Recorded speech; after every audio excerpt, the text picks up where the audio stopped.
د جبر او اختیار ډیالکټیک. دا کتاب د هېواد د نامتو څېړونکي استاد ارواښاد ډاکټر صاحب پوهاند سید بهاءالدین مجروح لیکل شوی اثر دی چې زه عبدالله تکل یې تاسو ته په غږیزه بڼه خپروم په دې هیله چې د خوښې وړ مو وګرځي. د کتاب 8مه برخه د فرد او اجتماع ډیالکټیک. لومړۍ مرحله تایید یا د اجتماعیت مرحله. د ابتدایي انسان په باره کې چې کوم تحقیقات شوي دي له هغو څخه دا نتیجه اخیستل کیږي چې اولي انسان ځان نه پیژني، خپل فردي شخصیت ته متوجه نه دی او له ځان څخه بیګانه دی. له هغه څخه خپل ځان تل په دوه ډوله واقعیت کې ورک وي، په دې طبیعت کې او په اجتماع کې. د ابتدایي انسان دوره هغه دوره ده چې د انسان فامیلونه نننۍ دنیا د کوچنیو فامیلونو په شان نه وو، بلکې هر فامیل یوه قبیله وه او هره قبیله یو قام و او افراد د مشترکې وینې د رابطې په اساس یو له بل سره جوخت تړلي وو. دا هغه مشترک ژوند و چې فرد پکې کومه شخصي خپلواکي نه درلوده. فرد د خپلې قبیلې مال و او د فرد ټول حقیقت همدا و. د ابتدایي انسان په ژبه کې زه او زما مفاهیم نه برېښي، هر څه موږ او زموږ دي. فرد ځان ته کوم شخصي ذهنیت نه لري، د هغه ذهنیت، فکر، عادت او ناسته ولاړه د هغه د قبیلې، د هغه د قام ذهنیت، عادت او ناسته ولاړه وه. فرد هغه څه ته وایي چې د هغه قام او قبیله یې وایي. فرد هغه څه کوي چې د هغه قام او قبیله یې کوي او پلرونه او نیکونو یې کړي وي او د هغه په قام او قبیله کې رواج لري. او رښتیا هم هر څومره چې یو انساني جمعیت په ابتدایي حالت کې وي، هم په هغه اندازه په افرادو کې شخصي ذهنیت او شخصي فکر کم وي او هم په هماغه اندازه اجتماعي ذهنیت قوي وي او د اجتماعي رسم او رواج په اساس قضاوتونه زیات وي. د پوهې او علم مهمه منبع روایات، سنتونه او افسانې وي، یعنې هغه څه وي چې له نورو څخه اورېدل کیږي. د شخصي قضاوت او د شخصي پلټنې لپاره پکې هیڅ ځای نه وي. له بلې خوا انسان له طبیعت څخه نه خپل ځان جدا کولی شي، نه خپل جسم، نه خپل روح. کوم شخصي وحدت چې د انسان بدن زموږ په فکر کې لري، دا وحدت د لومړني انسان په فکر کې نه ځایېږي. موږ قایل یو چې هر څوک ځان ته شخصي جسم لري او له نورو اجسامو څخه مستقل دی. د اولي انسان جسم دا وحدت نه لري. هغه خپل جسم په مختلفو برخو ویشي چې هر حصه یوه مخصوصه معنا لري. ځینې حصې د ښو ارواحو د استوګنې ځای دي او ځینې د بدو. ځینې برخې منفورې او ناپاکې ګڼل کېږي او ځینو ته په پاکۍ او تقدس قایل وي. مثلا سر ته په تقدس قایل وو او تناسلي اعضاو ته به یې د نفرت په سترګه کتل. د ټولو انسانانو جسمونه یو شان وو او دا تقسیمونه به یې په طبیعت کې هم کول. په دې ترتیب د اولي انسان بدن ټوټې ټوټې وو او هره ټوټه په یو خارجي واقعیت پورې تړلې وه او په دې شان انسان له خپل جسم څخه بیګانه و. د اولي انسان د روح هم دا سرنوشت و. د هغه روح هم کوم فردي وحدت نه درلود. د هغه په ځان کې ډېرو ارواو استوګنه کوله او دا هغه ارواوې چې په طبیعت کې هم مسکن درلود. د اولي انسان او د دریابونو او سمندرونو اروا مشترک وي. د باد او باران، تندر او برېښنا، کاڼو او بوټو اروا د هغه په بدن کې ننوتلی شوی. د مړو پلرونو او نیکونو اروا بیرته راستنېدای شول او په هغو باندې یې حکمراني کولی شوه. یعنې هغه اروا چې په طبیعت کې وو په نورو انسانانو کې وو. ځینې جغرافیایي او اقتصادي شرایطو تحولات راوړل. انساني قبایل یا په جنګ یا په سوله له نورو قبیلو سره یو ځای شول. مهاجرتونه یې وکړل. انساني جمعیتونه پراخ شول او هغه عادات او رواجونه او فکرونه چې د طبیعت په یوه محدوده سیمه او یوه قبیله کې وو، ارزښت یې ورو ورو بایلود. هر څومره چې د افرادو ګڼوالی زیاتیږي او شمېر یې ډېرېږي، هم په هغه اندازه په افرادو کې د کار تقسیم پیدا کېږي. شخصي مالکیت منځته راځي او اجتماعي عمومي ذهنیت کمزوری کېږي. شخصي ذهنیت قوي کېږي. په دې ډول فرد خپل فردي شخصیت کشفوي او په دې شان د اجتماع او فرد وحدت د سولې او ارامۍ دوره پای ته رسېږي. فرد اول له طبیعت څخه ځان را جدا کوي او بیا له اجتماع څخه. دویمه مرحله د غلام او بادار ډیالکټیک. نفي یا د فردیت مرحله. د انسان د فردي شخصیت د تایید نتیجه د اجتماع نفي ده. انسان چې کله ځان ته متوجه شو او ځان یې وپېژند، له جهان څخه بېګانه شو او له اجتماع څخه پردی شو. دا هغه وخت دی چې فرد په خپل ځان دومره اخته کېږي چې غیر له خپل ځان او غیر له خپلو اشخاصو او غیر له خپلو شخصي منافعو څخه بل څه نه پېژني. د خپلو شخصي فایدو لپاره هر څه تر پښو لاندې کوي، د نورو حق تلفوي، هر څه له خپل هوس، ارادې او خواهش څخه قربانوي. دا هغه مرحله ده چې انسان له یوې غلامۍ څخه راوځي او په بله غلامۍ کې راګیرېږي. انسان لومړی د جمعیت غلام و. له دې غلامۍ څخه یې ځان راخلاص کړ، مګر د خپل ځان غلام شو. لومړی ترې ځان په اجتماع کې ورک و، دلته ترې ځان په خپل ځان کې ورکېږي. د دې مرحلې یعنې د اجتماع د نفي آخري نتیجه خو به دا وي چې انسان له اجتماع څخه وځي، بېرته ځنګلونو ته لاړ شي، انفرادي ژوند شروع کړي. مګر انسان پوهېږي چې دا کار نشي کولی، ځکه چې په انفرادي ژوند کې نه خپل منافع ساتلی او لاسته راوړلی شي او نه خپل ژوند تایید کولی شي. سبب دا دی چې انسان خپل منافع هله لاسته راوړي چې د نورو منافع له ځان څخه قربان کړي. خپل شخصیت هله لوړو مرتبو ته رسوي چې د نورو شخصیت تر پښو لاندې کړي. هله باداري کولی شي چې نور خپل غلامان کړي، او دا کار انسان په یوازیوالي او انفرادي ژوند کې نشي کولی. انسان له خپل شخصیت څخه هغه وخت راضي کېږي او هغه وخت خپل ځان فرد او شخص په حیث پېژني چې نور خلک د ده اهمیت ته قایل شي او دی د فرد او شخص په حیث وپېژني. یعنې د انسان د فردي شخصیت تایید د نورو په پېژندګلوۍ پورې اړه لري. که د نورو خلکو دا پېژندنه نه وي، فردیت او شخصیت له منځه ځي. د دې مرحلې تناقض هم په دې کې دی چې انسان د نورو له شخصیت څخه انکار کوي، د نورو شخصیت تر پښو لاندې کوي. د دې لپاره چې خپل شخصیت وپېژني، انسان له اجتماع څخه انکار کوي. د دې لپاره چې له خپل فردیت څخه دفاع وکړي. او حال دا دی چې انسان نه نور خلک محوه کول غواړي او نه له اجتماع څخه وتل غواړي. ځکه چې که نور خلک محوه کړي، نو خپل شخصیت بایلي. باید څوک خو وي چې د هغه شخصیت وپېژني. هر څوک دا غواړي چې بل دې دی د شخصیت په حیث وپېژني. د انسانانو په منځ کې د شخصیت د تایید لپاره سخته مبارزه تل روانه ده، او د دې مبارزې بهترین مثال د غلام او بادار رابطه ده. د انسان یوازینی خواهش دا نه دی چې د حیواناتو په شان ځان یوازې ژوندی وساتي او د طبیعي اشیاو په قطار کې یو شی وشمیرل شي. د انسان اساسي خواهش دا دی چې د داسې شخص په حیث وپېژندل شي کوم چې په ځان شعور لري، د کوم مرتبه چې له خالص حیواني واقعیت څخه جګه وي. مګر دا د خپل ځان پېژندنه په نورو د دې ایجاب کوي چې موږ هم په خپل وار نور د داسې شخصیتونو په حیث وپېژنو کوم چې په ځان شعور لري. هابس به ویل انسانان د یو بل لپاره لیوان دي. دا معنی نه ده چې انسانان د حیواناتو په شان د خپل ژوند د ساتلو لپاره د خپلو خالصو حیاتي او عضوي منافعو لپاره یو له بل سره په مجادله کې دي. د انسان مجادله د ژوند لپاره نه ده، بلکې د پېژندګلوۍ لپاره ده. د داسې پېژندګلوۍ لپاره چې هم نورو ته ثابته کړی شي او هم ځان ته ثابته کړي چې انسان داسې یو مستقل شخصیت دی چې په ځان شعور لري. هیګل وایي انسان هله خپل ازادي ساتلی شي چې ژوند په خطر کې واچوي، او د انساني دنیا شروع هم له دې خطره سره ده.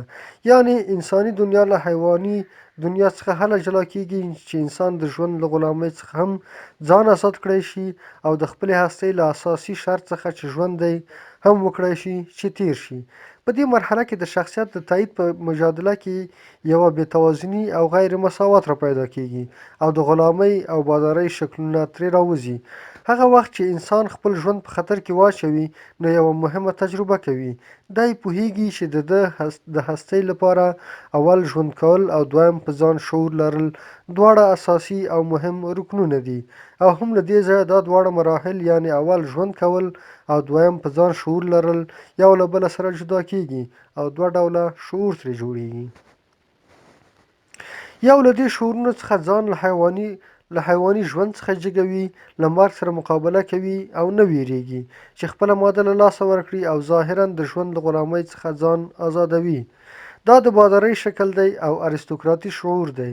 دویم شکل یې هغه دی چې د خپل ځان له شعور څخه ژوند ته ترجیح ورکوي او د ژوند غلامي قبلوي، یعنې د ژوند په قبلولو غلامي انتخابوي. دا هغه غلام دی چې په جنګ کې یې ماتې کړې، یعنې له مرګ څخه یې ډډه کړې او اسارت یې قبول کړی دی.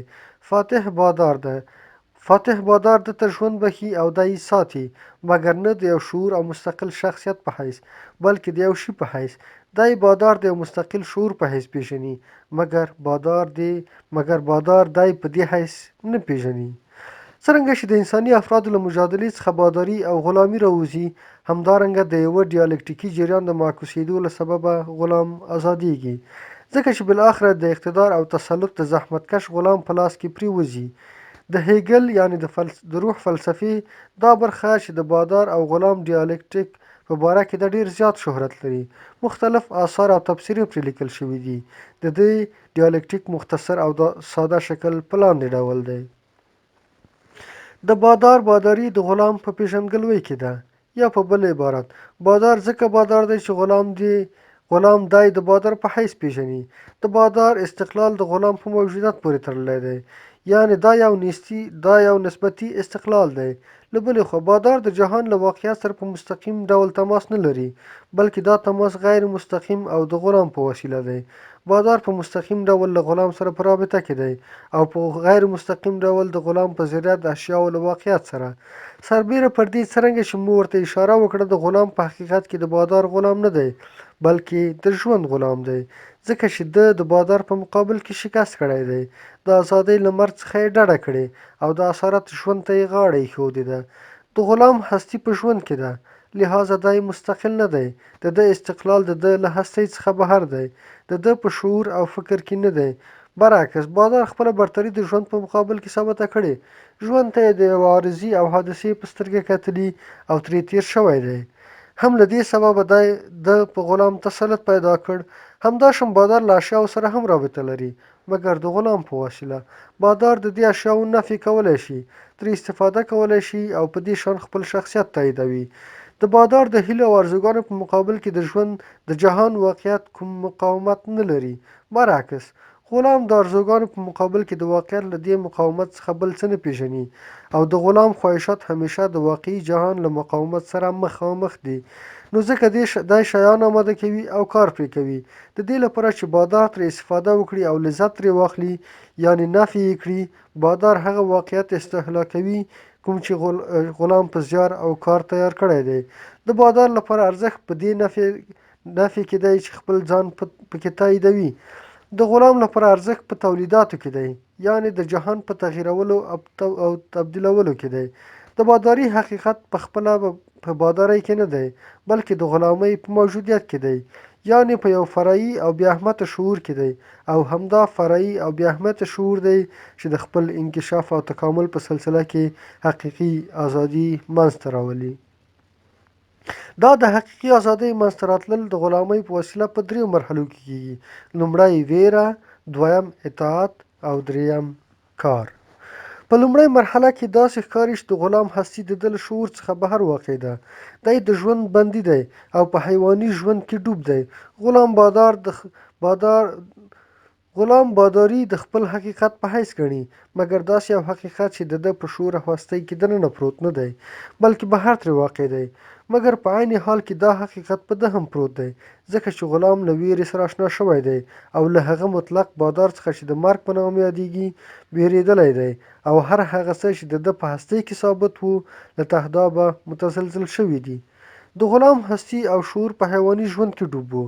دا ژور اضطراب د مرګ په مقابل کې غلام له حیواني خوب څخه راویښوي، او د دې ژور اضطراب په وسیله د حیواني ژوند مراحل منحل کیږي، او د غلامۍ شعور اضطراب حس کړی دی، مګر د نه یو معین شي په مقابل کې، نه د یوې ټاکلې لحظې په مرور کې، بلکې دا اضطراب د ده د هستۍ د کلیت او تمامیت مورد کې وو، ځکه له هغه مطلق بادار څخه ویرېدلی دی کوم ته چې مرګ وایي. د انساني شعور د دې اضطراب په وسیله تشکیلیږي، ځکه چې په جزئیاتو پورې تړون د شعور ډوبېدل او محوه کېدل د ژوند په مختلفو ثابتو اشکالو کې هم د دې اضطراب په وسیله له منځه ځي، او انسان د خپلې هستۍ په کلیت او تمامیت شعور پیدا کوي. دا ډول کلیت او تمامیت په عضوي دنیا کې نشته. هیګل وایي په خالص ژوند کې، په هغه ژوند کې چې فکر نه وي، نیستي د نیستۍ په حیث وجود نه لري. د طبیعت د اشیاو لپاره نیستي د نیستۍ په حیث نشته. نیستي هله نیستي ده چې شعور او فکر پرې پیدا شي. له بلې خوا د غلام شعور یوازې دا د هستۍ او مادیت انحلال نه دی، بلکې په عین حال کې دا شعور خپل الحاق او اتصال له اشیاو سره په تدریج له منځه وړي او د یو انفرادي بادار د اطاعت په وسیله کې په خپل ځان یو ډیسپلین قایموي او ځان له طبیعي موجودیت څخه جلا کوي. مګر د دې لپاره چې د غلام فکر حقیقي استقلال ته ورسیږي، یوازې ویره او اطاعت کافي نه دی. په رښتیا سره کار او زیار دی چې غلامي په باداري تبدیلوي. بادار کولی شي چې خپل ټول خواهشات تسکین کړي، د خپل لذت اخیستلو او استفاده کولو په وسیله د اشیاو کامله نفي وکړي، مګر غلام د اشیاو او هستۍ له مقاومت سره استقلال سره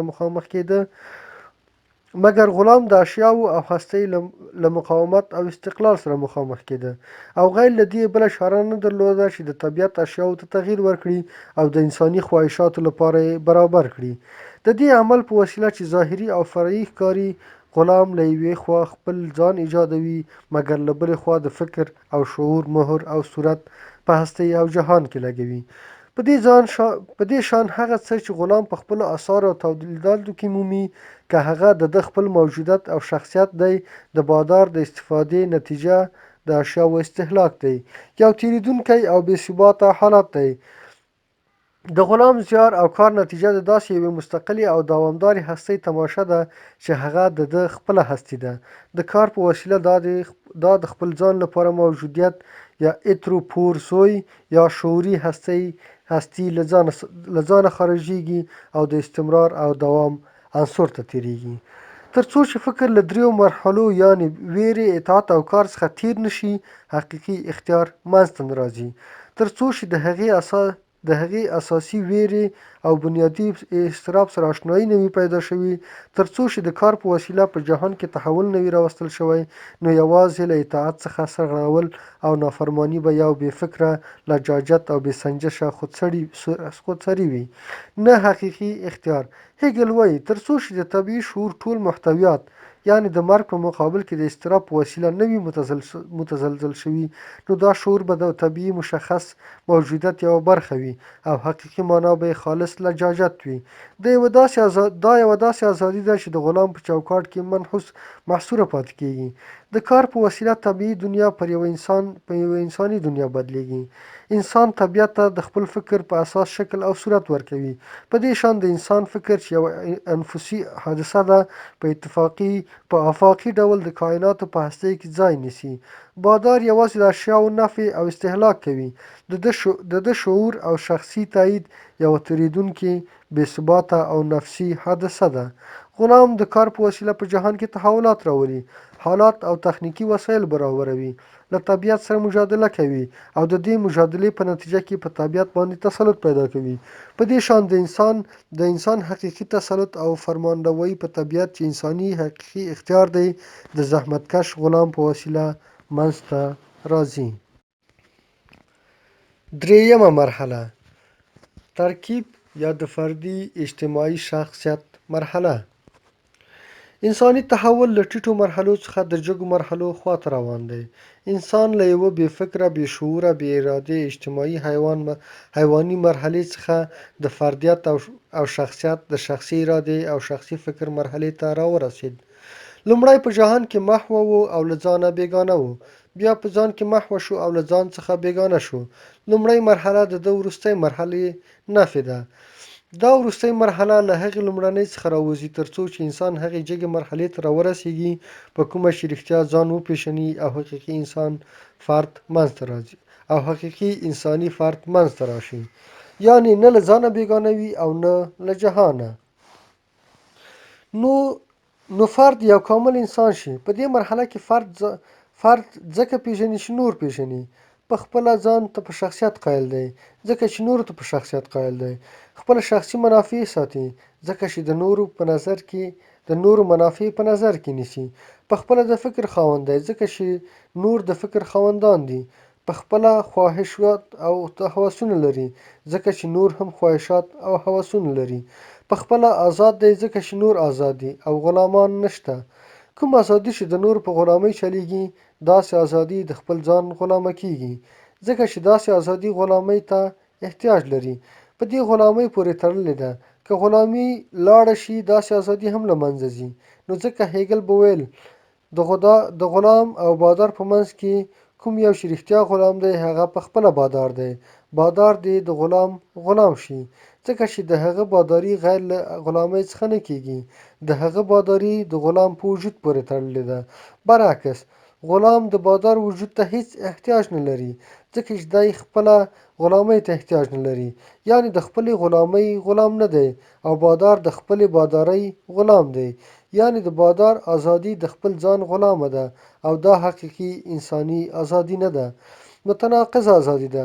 په دې ډیالکټیکي تحول کې حقیقي انسان هغه وخت منځته راځي چې ازادي له تناقضاتو څخه ازاده شي، چې فردي شخصیت اجتماعي شخصیت شي او اجتماع په فرد کې ننوځي چې زه د نورو شم او نور زما شي، چې زه خپل منافع له نورو څخه قربان کړم او نور خلک خپل منافع له ما څخه قربان کړي، چې زه خپل ازادي د نورو لپاره وقف کړم او نور خپل ازادي زما لپاره وقف کړي. که د جامعې ټول افراد دا کار وکړي نه به زما منافع تلف شي او نه به د نورو، نه به زما ازادي وقف شي او نه به د نورو، نه به زه غلام یم نه به نور، او نه به زه بادار یم او نه به نور.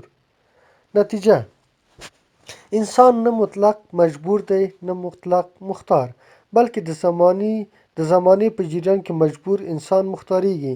اختیار له جبره راوځي. اختیار داسې یو قدرت دی چې انسان یې په تدریجي توګه ترلاسه کوي او د دې قدرت بنیادي وسیله پوهه او شعور دی. د انسان اختیار په هغه علمي او تخنیکي پوهه کې دی کومه چې په جبر باندې پیدا کیږي. میټافیزیکي فیلسوف د جبر او اختیار د مسئلې د حل لار نشي پیدا کولی. دی د انسان واقعیت او د دې واقعیت ټول مشخصات او روابط په محسوس ډول په نظر کې نه نیسي، ځکه چې دی په خپله له دې محسوس واقعیت څخه ځان مجردوي، د خالصو افکارو په اسمانونو کې ځان واقع کوي او له هغه ځایه په انسان فکر کوي او داسې یو فکر طبعا خپل ټول انساني واقعیتونه بایلي. دا فیلسوف چې په کوم فکر او عقل خبرې کوي دا د کوم محسوس انساني فرد فکر او عقل نه دی بلکې یو مطلق فکر او عقل دی.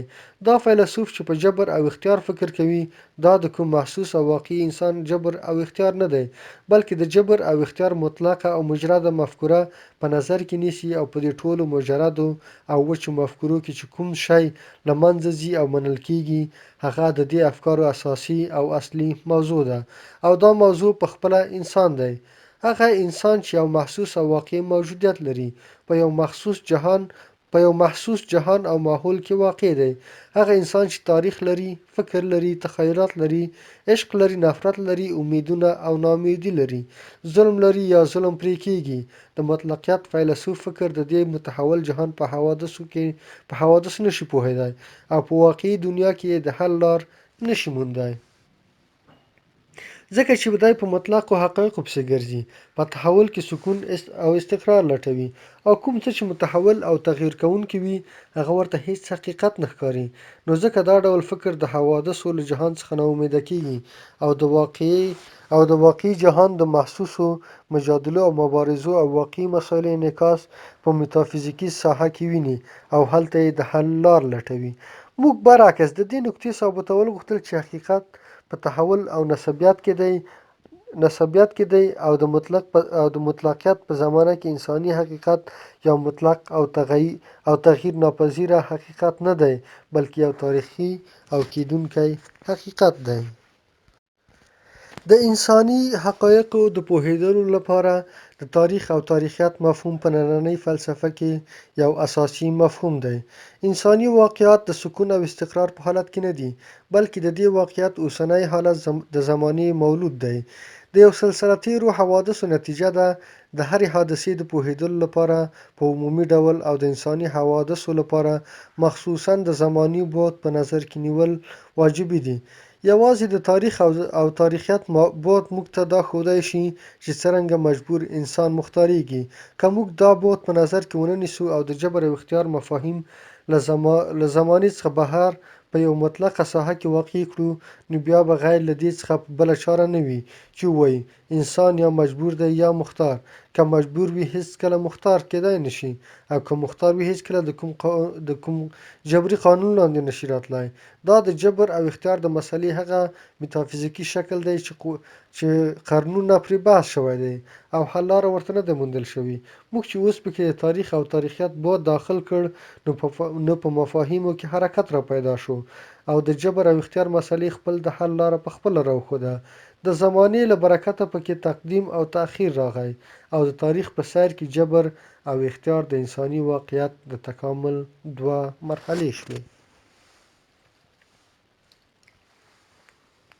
له بلې خوا د انسان کومې محسوسې او واقعي درې جنبې چې موږ مطالعه کړې، معلومه شوه چې د انسان د مختارېدو اساسي عنصر پوهه ده. د انسان اختیار په هغه پوهه کې دی کومه چې په جبر باندې پیلېږي. مثلا د طبیعت په مقابل کې انساني اختیار کوم خیالي او تصوري استقلال نه دی، بلکې د طبیعت د قوانینو په هغه پوهه کې دی چې د کومې په وسیله چې انسان له دې قوانینو څخه د ټاکلو هدفونو لپاره میتودي او علمي کار اخلي. کله چې انسان د لومړي کرت لپاره اور کشف کړ، نو یو لوی قدرت یې لاسته ورغی او د طبیعت یو مهم عنصر یې تر فرمان لاندې شو. همداشان د بخار، برق او اتوم کشف د انسان د تدریجي مختارېدو په لاره کې لوی قدمونه دي. د خپل نفس په مقابل کې هم د انسان د مختارېدو وسیله پوهه او شعور دی. دا اختیار هم په نفسي حوادثو کې د هوا او استقلال نه دی. د هوا او هوس استقلال برعکس په نفسي جبر دلالت کوي او له مختارې ارادې څخه مراد دی دا دی چې د عمل په ټولو عواقبو او نتایجو پوهه موجوده وي او د دې پوهې په اساس تصمیم ونیول شي او له عمل اجرا شي. آزاد قضاوت هغه تردد او بې ازمۍ ته نه ویل کېږي چې د ناپوهۍ له کبله په مختلفو او ظاهراً متناقضو امکاناتو کې یو بې دلیله انتخاب کوي. داسې یو تصمیم به په بې اختیارۍ دلالت کوي، ځکه چې دلته د هوا او هوس مستبدانه قدرت چلیږي او دا قدرت هغه څه دی چې باید د انسان تر فرمان لاندې وي. موږ ته معلومه شوه چې د هوا او هوس غلامي کومه داسې جبري غلامي نه ده چې د یو متافیزیکي سرنوشت په وسیله ټاکل شوې وي، بلکې د فرد له خپله لاسه دی. ظالمان، خودپرستان، حسودان، کینهګران په خپل لاس د خپل نفس غلامان شوي دي او ځانونه یې په خپله د نفسي جبر په زنځیرونو تړلي دي. په نفسي حوادثو کې اختیار په دوه شکله موجود دی. د هر کرکټر د هرې خوا او د عادت منبع او مبدا په هغه مختار او انتخابي قدرت کې ده د کوم په وسیله چې فرد د خپل ژوند لپاره یو هدف ټاکي. کېدای شي دا هدف یو کېدونکی او انساني هدف وي او فرد د هغه له برکته خپلو ټولو روحي امکاناتو ته انکشاف ورکړي، یو قوي شخصیت او مختاره اراده نشو نما وکړي. کېدای شي د ژوند هدف ناممکن، خیالي او غیر انساني هدف وي، نو روحي مرزونه ترې راولاړېږي او نفسي جبر ترې پیدا کېږي، ځکه چې هغه لومړنی انتخاب په تدریج له فرد څخه هیر شي او په تحت شعور کې ځای ونیسي او بیا له هغه ځایه د هوا او هوس د مستبدو تمایلاتو په شکل په فرد حکمراني کوي. د اختیار نفسي دویم شکل د پوهې او شعور په استعداد کې دی چې پټ او ښکاره په ژوندي شکل په هر انسان کې پروت دی. له دې استعداد څخه څوک ښه استفاده کوي او چا د ځان لپاره داسې یو کرکټر او خوی غوره کړی وي چې له دې شعوري استعداد څخه صحیحه استفاده ناممکنه وي. دا هغه روحي مریضان دي چې یوازې د طبیب په کومک کولی شي خپل له لاسه وتللی شعور لاسته راولي. کله چې دا شعور پیدا شي او فرد پوه شي چې د ده په تحت شعور کې څه مستبد تمایلات په زد و خورد کې دي او په ده حکمراني کوي او څه نه کېدونکی او غیر انساني هدف یې د خپل ژوند لپاره غوره کړی دی، که دا پوهه حقیقي، مکمله او رڼه وي، نو دا تجربه راښيي چې داسې پوهه فوري او مؤثره علمي نتیجه لري او هغه د جبر د زنځیرونو شکېدل دي.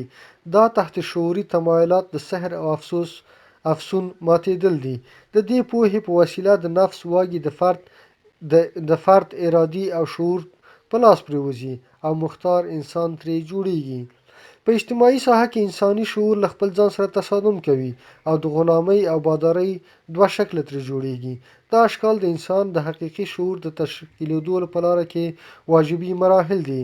انسان هله د حیواناتو او طبیعي ژوند د خوب څخه راویښېږي او هله د خپلې هستۍ په کلیت او تمامیت شعور پیدا کوي، کوم وخت چې د مرګ په مقابل کې ولړزېږي او د نیستۍ له ژور اضطراب سره مخامخ شي. په طبیعت کې نیستي د نیستۍ په حیث هیڅ وجود نه لري، لکه چې سارتر وایي جهان ته نیستي له شعور سره راځي، ځکه نیستي هغه نیستي ده چې شعور پرې پیدا شي. حیوان په مطلقیت کې ژوند کوي، د زمانې او نیستۍ مفکوره ورسره نشته، مګر د حقیقي شعور د تشکیلېدو لپاره دا اضطراب هم کافي نه دی ترڅو چې په اطاعت کې په ځان ډیسپلین او قواعد قایم نشي، ترڅو چې د کار او زیار په وسیله په جهان کې تغییر او تحول رانوستل شي او د انساني فکر مهر د هستۍ په مخ ونه لګول شي. غلامي په ازادۍ نه بدلیږي او حقیقي اختیار منځته نه راځي. دلته موږ وینو چې د انسان درې مخصوصې جنبې چې د دې رسالې درې برخې دي یو له بل سره ارتباط پیدا کوي او په یوه عمومي ترکیب کې یو له بل سره یو ځای کیږي. کوم عامل چې انسان د طبیعت په مقابل کې مختاروي، هم د دې عامل په وسیله انسان په خپل ځان شعور پیدا کوي او انسان د بل انسان په مقابل کې ازادوي. په طبیعي قوانینو باندې پوهه او تسلط هم انسان له طبیعي جبر څخه ازادوي او هم له اجتماعي جبر څخه، او په دې دواړو جنبو کې روحي عنصر مشترک دی، له دواړو خواوو سره متقابله رابطه لري. طبیعي جبر په نفس کې انعکاس کوي او نفسي جبر په طبیعت کې منعکس کیږي. کله چې د نفس اختیار د فرد په لاس کې وي، نو پوهیږي چې له طبیعي جبر څخه څرنګه استفاده وشي چې د انسان د مختارېدو عامل شي. همدارنګه که د اجتماعي حس د انسان په روحي نشونما کې اساسي عنصر نه وي، نو روحي امراض ترې پیدا کیږي، یعنې نفسي جبر ترې جوړیږي. ما هم د دې اجتماعي حس د مثبت تاثیر په وسیله فرد له خپلو ټولو روحي امکاناتو څخه استفاده کولی شي او حقیقي انسان استعدادونه منځته راوستلی شي، او اختیار هم د انسان د حقیقي استعدادونو په انکشاف کې دی. په خپل ځان رښتینی شعور هغه دی چې پر اجتماع پیدا شي، او د اجتماع رښتینی شعور هغه دی چې د انسان شخصي تایید پکې وي. د انسان او طبیعت په مجادله کې فرد په خپل ځان شعور پیدا کوي، په طبیعت باندې تسلط، په نفس کې ډیسپلین قایموي او په نفس باندې حاکمیت په طبیعت باندې د فرمانروایۍ لار پرانیزي.